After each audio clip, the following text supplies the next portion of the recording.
भव प्रत्ययो विदेह प्रकृतिलयानाम। पतंजलि योग सूत्र समाधिपाद का यह 19वां सूत्र है। इसका शब्दार्थ है भव अर्थात जन्म या अस्तित्व, प्रत्यय अर्थात कारण या आधार, विदेह अर्थात देह से मुक्त जीव केवल सूक्ष्म शरीर में स्थित, प्रकृतिलया नाम अर्थात वे साधक जो प्रकृति में लीन हो गए हैं। कुछ लोग जन्म जन्मांतर के संस्कारों के कारण स्वाभाविक रूप से समाधि की अवस्था में पहुंच जाते हैं। ये या तो विदेह यानी शरीर से परे केवल सूक्ष्म रूप में होते हैं, या प्रकृतिलय यानी प्रकृति में लीन होकर टिके रहते हैं। विदेह उन साधकों को कहा जाता है जिन्होंने स्थूल देह की चेतना को पार कर लिया है। वे शरीर में रहते हुए भी देह के बंधनों से मुक्त हो जाते हैं। जैसे किसी महान योगी का शरीर के साथ रहते हुए भी मैं शरीर नहीं हूँ का अनुभव करना।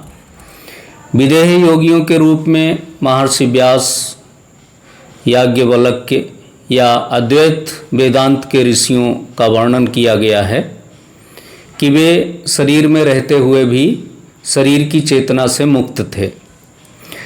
प्रकृतिलय वे साधक होते हैं जो प्रकृति में लीन हो जाते हैं। उनका चित्त बहुत स्थिर हो जाता है, लेकिन वे अभी भी प्रकृति से पूरी तरह परे तक नहीं पहुँचे हैं। यह अवस्था समाधि जैसी प्रतीत होती है, लेकिन यह अभी कैवल्य नहीं है।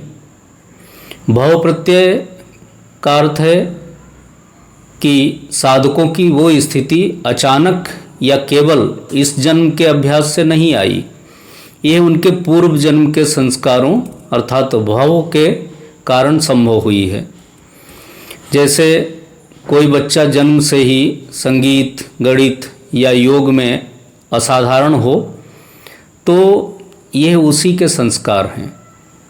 जैसे कुछ बच्चे जन्म लेते ही संगीत में निपुण होते हैं, उन्होंने इस जन्म में अभ्यास नहीं किया, लेकिन पिछले जन्मों के संस्कार उनकी प्रतिभा बनकर प्रकट होते हैं। ठीक इसी प्रकार कुछ साधक जन्म से ही समाधि के निकट होते हैं। इस सूत्र से स्पष्ट है कि समाधि तक पहुंचने के लिए हमेशा इस जन्म का अभ्यास ही कारण नहीं होता। कई बार पूर्व जन्म के संस्कार साधक को समाधि की स्थिति तक पहुंचा देते हैं, लेकिन विदेह और प्रकृतिलय की अवस्था अंतिम लक्ष्य नहीं है, क्योंकि उनमें अभी भी सूक्ष्म बंधन शेष रहते हैं।